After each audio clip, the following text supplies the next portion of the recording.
오늘도 하나님 앞에 예배하는 우리 사랑하는 성도님들 심령마다 주의 은혜가 평강이 넘치시기를 축복합니다. 오늘 본문은 예수님과 유대인들 간의 충돌로 시작이 됩니다. 문제의 발단은 예수님께서 38년 된 병자에게 자리를 들고 걸어가게 했다고 하는 것이 문제의 시작이었습니다. 그렇게 예수님께서 말씀하시고 그렇게 하신 것은 병자가 이제는 다 나았고 더 이상 병에 놓여 있을 사로잡힐 이유가 없다, 이것을 드러내시기 위함이었습니다. 이 병자에게 있어서 오랫동안 누웠던 자리는 굉장히 중요한 거죠. 그는 이 자리가 없이는 살 수 없었던 사람이지만 이제는 주님께서 야, 건강해졌으니까 그런 거 이제 필요 없어, 그러니까 그것 들고 걸어가, 이렇게 말씀하신 겁니다. 그런데 문제가 생겼어요. 유대인들은 안식일에 자리를 들고 걷는 것은 율법에 어긋난다고 해석을 했습니다. 그래서 병자의 자리에 눕힌 채로 들 것을 이렇게 병자로 운반하는 것은 괜찮지만 사람이 물건을 들고 걸어가는 것은 안식일을 어기는 거예요. 이게 이제 느헤미야 시대 때 생겼어요. 당시 안식일에 대한 의식이 없었어. 사람들이 안식일에도 성 안에 물건들을 가지고 와서 막 팔아먹고 장사하고, 그래서 느헤미야가 안 되겠다 생각해서 안식일에는 물건을 들고 다니지 못하도록 했고, 이를 어기는 자들은 사정없이 처벌을 했던 거예요. 그런 안식일에 물건을 들고 다니지 못하게 한 율법의 본래 의도 정신은 그들이 하루 동안이라도 욕망에서 중독에서 해방돼서 하나님을 예배하는 그러한 자유를 누리며 하나님 앞에 감사하게 하기 위함이었습니다. 사람이 뭔가를 이렇게 하기 시작하면 그의 노예가 되어버린단 말이에요. 돈을 벌기 시작하면 돈의 노예가 되고, 노름을 시작하면 노름의 노예가 되고, 뭔가 취미로 했는데 그게 노예가 돼가지고 끌려다니고, 사람들은 그래요. 그러니까 그렇게 안 하면 견디질 못하는 거지. 하나님은 이런 모든 욕망으로부터 중독되지 않도록 해방돼서 진짜 하나님 앞에 감사하고 하나님을 바르게 바라볼 수 있도록 하기 위해서 안식을 주신 거예요. 그러나 유대인들은 안식일을 그렇게 지키는 것으로 만족하지 못했습니다. 그들은 안식일이라는 것으로 모든 유대인들이 하나가 되게 하기를 원했어요. 하나로 묶을 수 있는 이데올로기가, 이념이 필요했고, 그것을 안식일에서 찾았던 거예요. 그래서 안식일을 자기들이 어떤 하는 일에서 해방돼서 놓고 하나님을 바라보고 하나님을 예배하는, 그렇게 하나님을 감사하는 날로 지키는 게 아니라 이 날을 지킴으로 너는 유대인인 거야, 이렇게 돼버린 거예요. 그래서 이 날을 어기면 반유대인, 이 날을 어기면 매국노, 안식일을 어기면 이방인, 이렇게 정죄하고 이렇게 결정을 해놓았습니다. 그래서 자기들의 방식대로 안식일을 지키지 않으면 그는 매국노요, 이방인인 거예요. 그래서 하나님을 바로 섬기는 것은 상관이 없어요. 그것은 관심이 없고, 너희들이 유대주의 운동에 동참하느냐, 이 정신에 참여하느냐, 이런 판가름이 바로 안식일이 되어버렸어요. 그러니까 안식일이 심각하게 변질이 되고 병들어 버린 거예요. 예수님께서 38년 된 병자에게 자리 들고 일어나 걸어가라, 이것은 더 이상 이 병으로 고생하지 않을 거니까 이 지긋지긋한 질병의 자리에서 해방되었음을 선포하는 거예요. 한평생 병으로 시달려온 그에게 진짜 믿음을 주시는 거예요. 더 이상 너는 병에 걸리지 않을 거야, 자유해, 자리를 내다 버려, 그런 의미예요. 그런데 유대인들은 어떻게 안식일에 물건을 들 수 있어? 율법을 어겼어, 너는 굉장한 죄를 지었어, 이렇게 되어버린 거예요.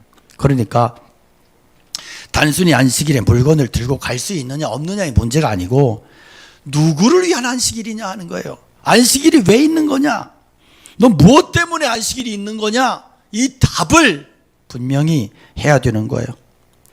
여러분, 신앙을 갖는 이유가 뭐예요?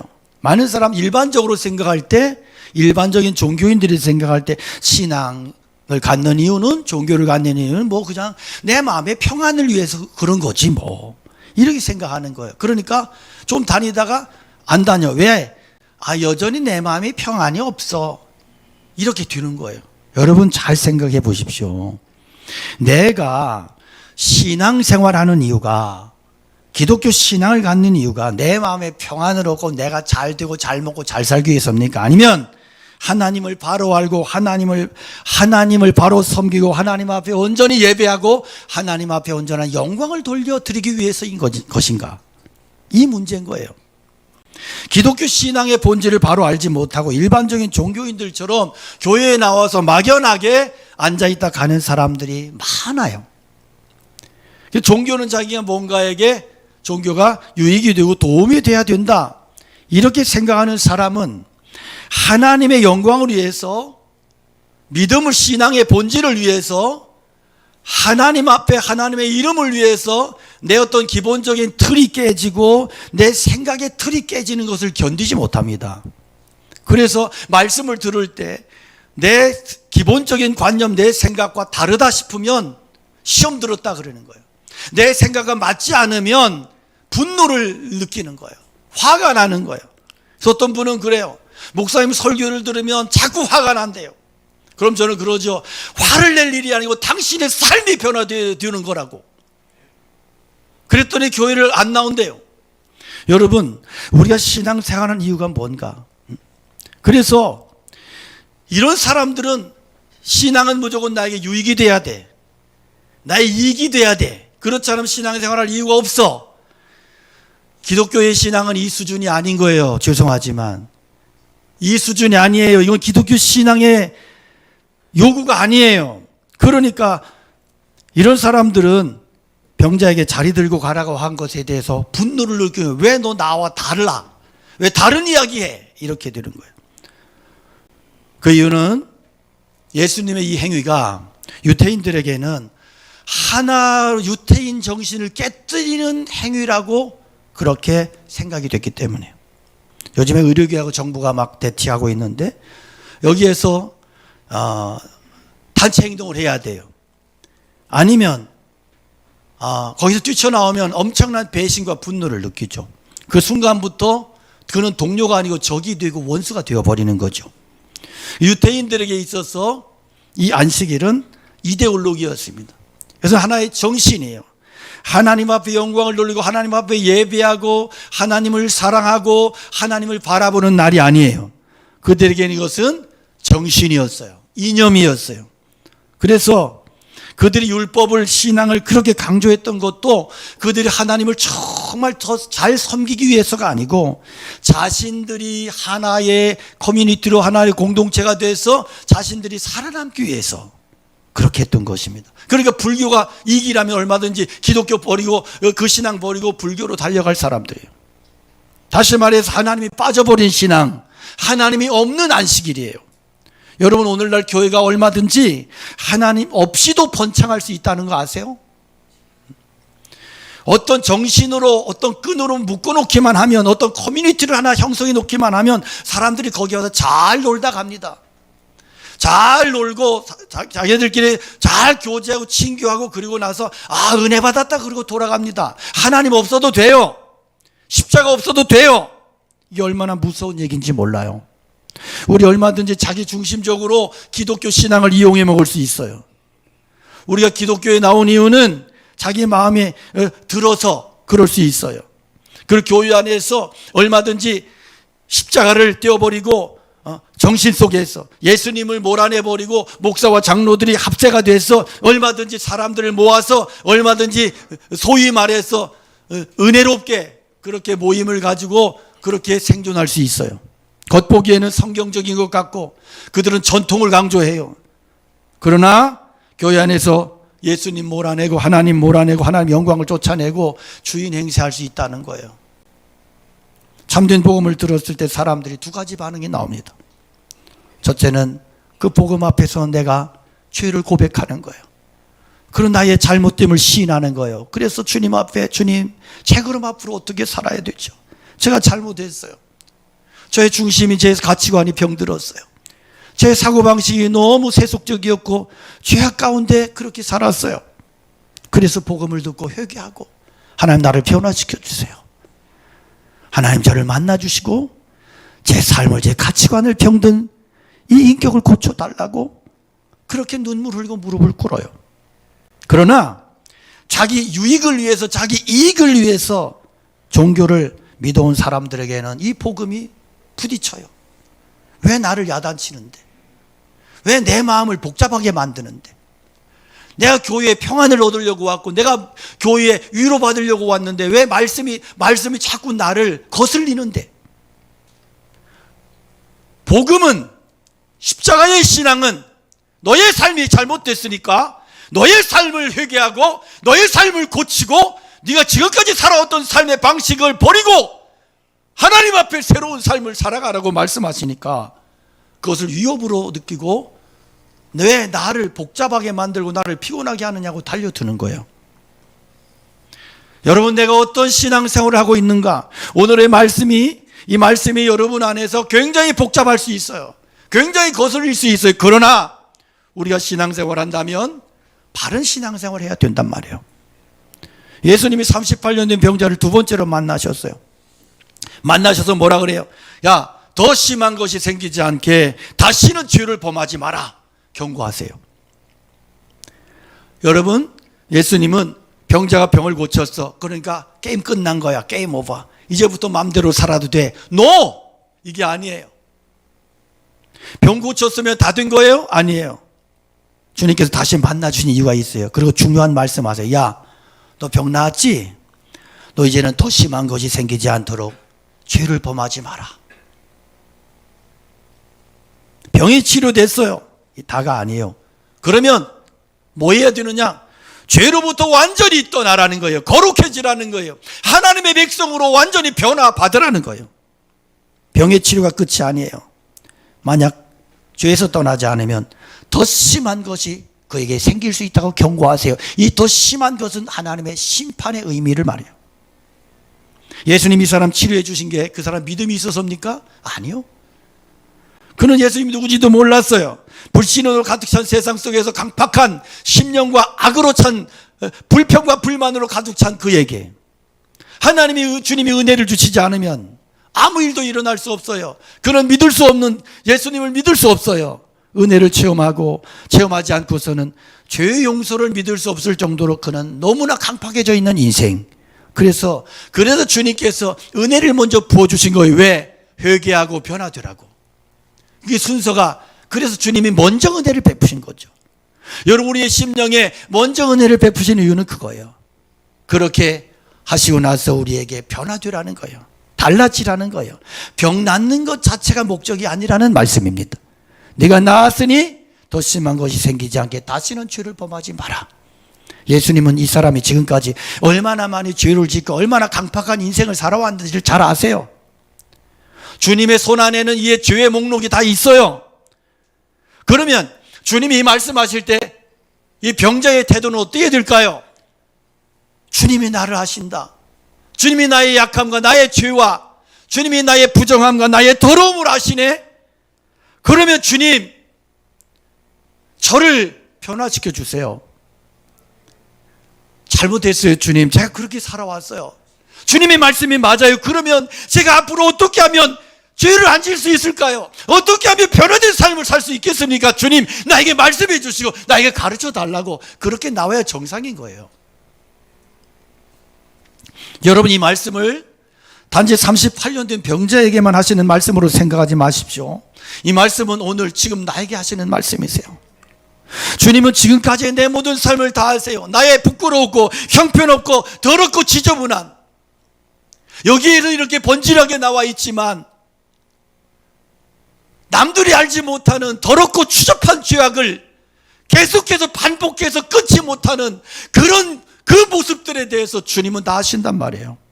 그 죄의 목록이 다 있어요.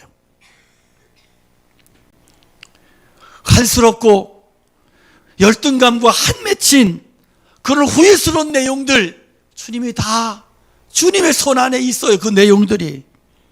내가 왜 이렇게 살 수밖에 없었는지 지난 날들에 대한 원망과 후회와 삶의 그러한 목록들, 힘들고 괴로운, 짜증나고 눈물겨운 억울한 그런 목록들이 주님께 다 있어요. 그러나 여러분, 오늘까지 살아온 것은 어느 누구의 책임도 아니고 이것이 진짜 나의 모습인 것을 인정하셔야 돼요. 누구 때문에 그랬고 뭐 때문에 그랬고 아니에요.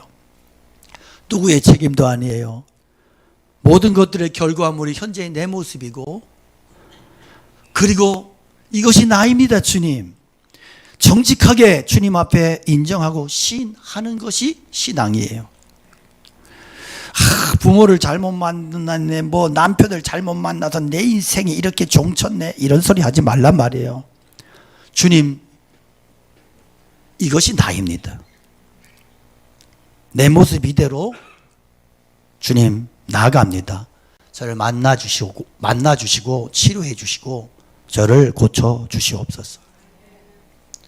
저에게도 자리를 들고 일어설 수 있는 믿음 주시고 그런 은혜를 주시옵소서. 주님의 은혜를 구하며 정직하게 나아가셔야 돼요. 이것이 신앙이에요. 누구 탓, 뭐 이러지 말고, 주님, 이게 저의 정직한 저의 모습이고, 그래서 저를 인정합니다. 저를 고쳐주시고 저를 변화시켜 주시옵소서. 저를 만나 주시옵소서. 그렇게 정직함으로 주님 앞에 구하고 나갈 때 하나님의 큰 용서를, 은혜를 경험할 수 있고 만날 수 있는 것이에요. 이것이 38년 된 응어리를 푸는 것보다 훨씬 중요해요. 여러분 살아오면서 한이 뭐예요? 가난한 겁니까? 남편 잘못 만난 겁니까? 부모 잘못 만난 겁니까? 도저히 회복되지 않는 건강입니까? 아니면 심각하게 상처 입은 그런 성격과 기질입니까? 누구에게 쏘가 살아온 그런 억울한 그런 인생입니까? 이런 것들보다 더 심각한 것은 하나님 앞에서 용서받고 자유롭지 못한 양심인 거예요. 지금은 괜찮아요. 지금은 식물인간 상태니까. 그러나 하나님 앞에, 하나님의 심판대 앞에 설 때 이 양심이 살아나서 소리 지르며 여러분을 고소할 거예요. 무서운 심판의 지옥불로 끌고 갈 거예요. 38년 된 병자는요, 지금 기로에 서 있어요. 예수님께서 그에게 자신의 죄를 토하고 새 사람 될 것을 요구하세요. 그런데 반대로 유대인들은 뭐예요? 누가 너에게 그런 행동하게 했는지 그 범인을 대라고 협박하고 있어요. 고침받은 병자에게 굉장히 중요한 시간입니다. 이제 결정해야 됩니다. 그는 이제 유대인들의 요구를 들어주고 그들과 어울리는 소위 인간다운 삶을 살 것인지, 아니면 죄를 토해내고 새 사람으로 변화받고 사회로부터 격리될지라도 주님께서 요구하시는 구별된 삶을 살아내야 될 것인가 결정해야만 되는 거예요. 과연 어느 쪽을 택해야 될까요? 여러분 어느 쪽을 택하시겠어요? 예수님 쪽입니까? 아니면 그동안 누리지 못했던 인간적인 삶을 좀 살아보겠다는 그 방향입니까? 진짜 신앙은 여기에서 판가름 난다는 거예요. 안타깝게도 그는 예수님을 버려요. 그리고 인간다운 삶을 취합니다. 택합니다. 그래서 예수님 앞에서 죄를 자복하지 않아요. 그 길로 돌아가서 어떻게 해요? 유대인들에게 예수님을 고자질합니다. 나를 낳게 한 사람이 저 사람이라고, 저가 나를 낳게 했다고 고자질해. 그래야 그는 유대인 공동체에서 살아남을 수 있으니까, 인간다운 삶을 살 수 있으니까. 여러분, 우리의 신앙을 분명히 하십시다. 물론 이 사람의 태도가 이해할 만해요. 얼마나 그런 삶이 그리웠겠습니까?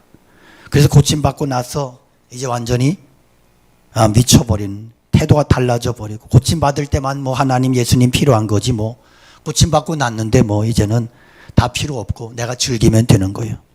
이제부터는 그동안 누리지 못했던 삶을 누리고 싶은 거예요. 그런 인생을 살고 싶은 거예요. 이제는 나만 누리고 살면 그만인 거예요. 그는 병 고침받은 이후에 예수님의 경고의 말씀이 들리지 않아요.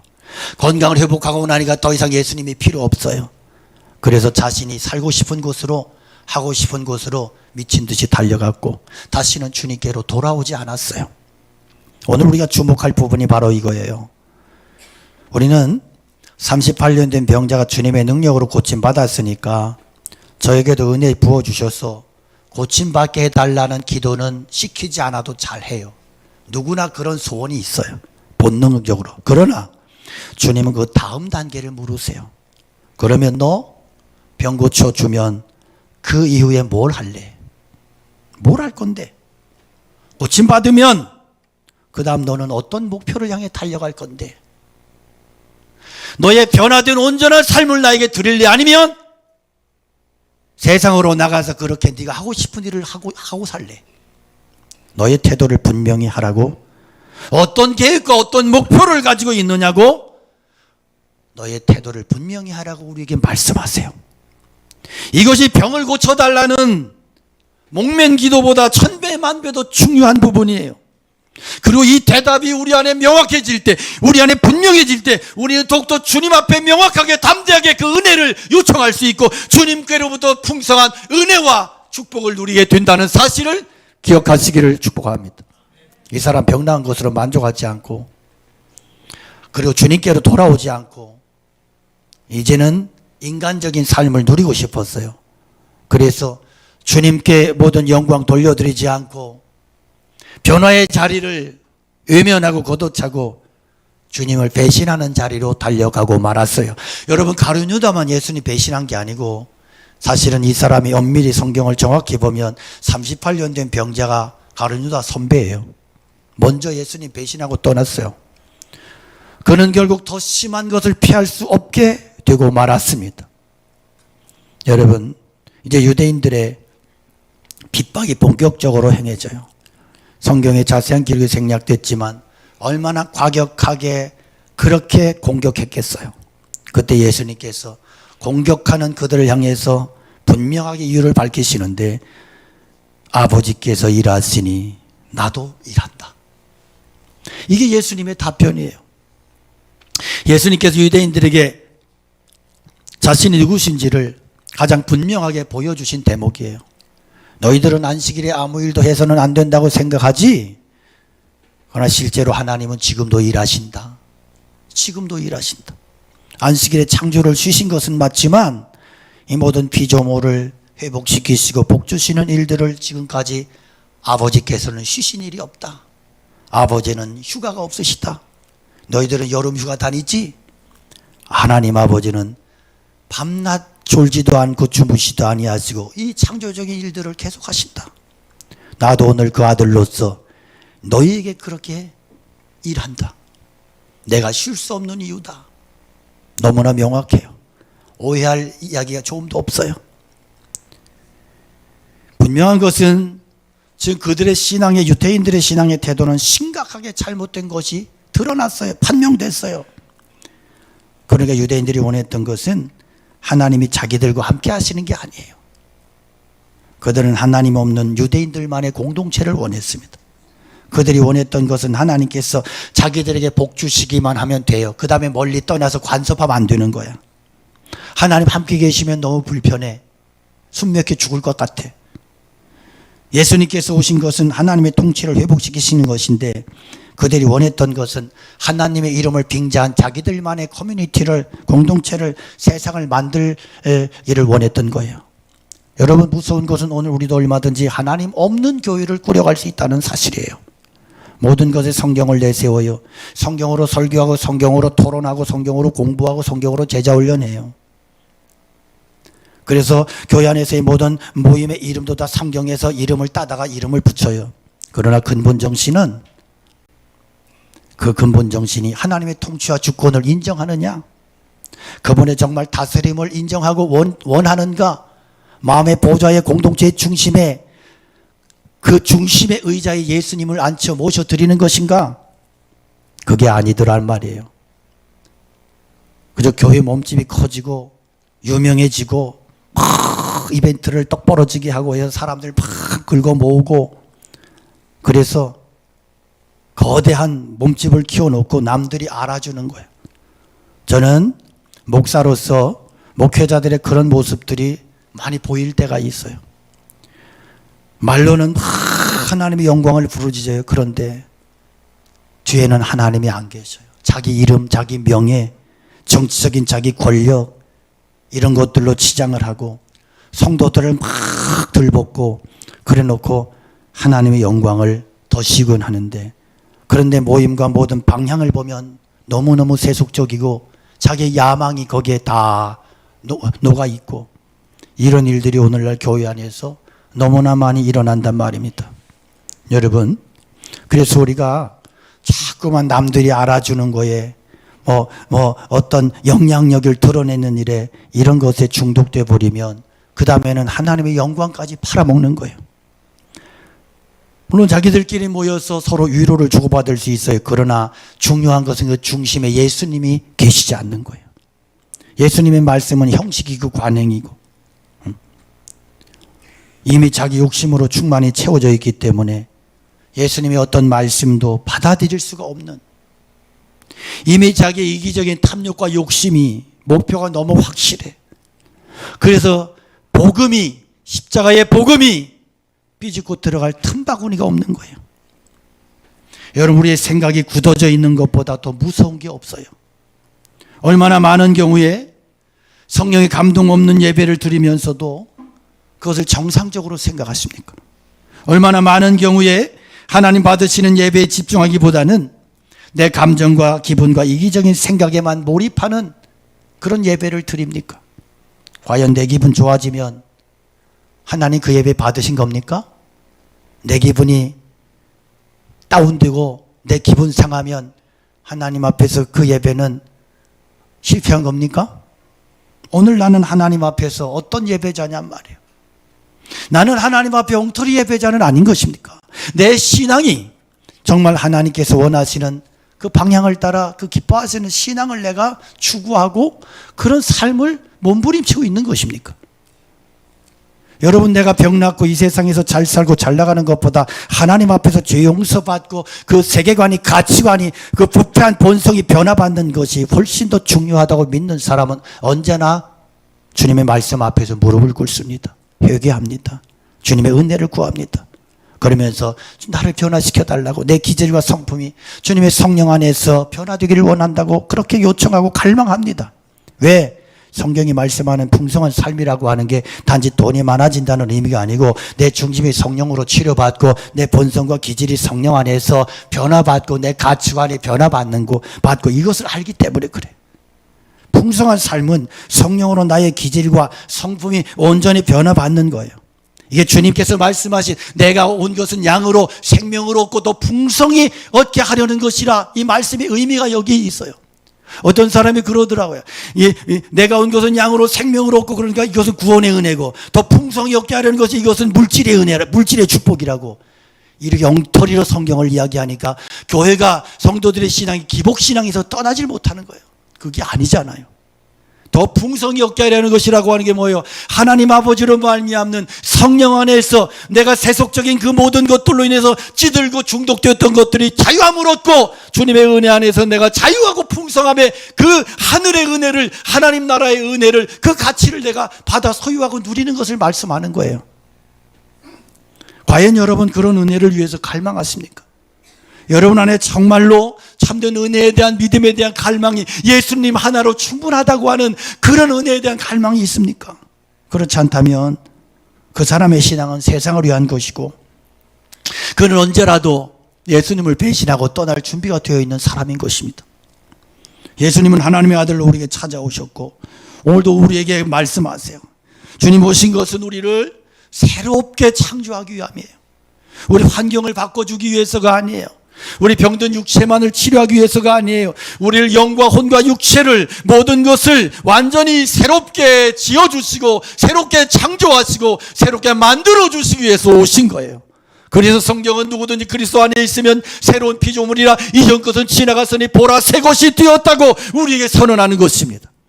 불신앙과 세상 정신과 탐욕의 가치관을 십자가로 무너뜨리고 십자가의 정신과 가치관으로 새롭게 변화받아서, 그래서 예수 그리스도 하나님 나라의 가치관으로 그렇게 살아가는 사람이 바로 새로운 피조물인 것을 믿으시기를 축복합니다. 과연 내 안에는 예수 그리스도 안에서의 새 것, 새로운 피조물에 대한 갈망과 그런 고백이 있는가? 이것이 우리의 믿음에서 가장 중요하다는 사실이에요. 이런 간절한 믿음으로 나가면 주님께서 우리를 성령으로 치료하여 주시고 새롭게 하여 주시고 고쳐주시고 완전케 하여 주실 것입니다. 생명의 성령님이 우리 가운데 찾아오시면 성령 하나님께서 우리의 혼과 영과 육체를 완전히 새롭게 고쳐주시고 변화시켜 주시고 강건케 회복시켜 주실 줄로 믿습니다. 완전히 새롭게 하시고 새롭게 창조하실 것입니다. 오늘 우리 안에, 우리의 예배 가운데, 우리의 심령 속에 이런 은혜가, 참된 은혜가 임하기를 원하고, 그래서 우리가 참된 믿음을 고백하며 그렇게 끝까지 주님 나라 임할 때까지 승리하는 믿음의 종들이 되시기를 주님의 이름으로 축원합니다. 우리 함께 말씀 기억하며 찬양 올려드리겠습니다.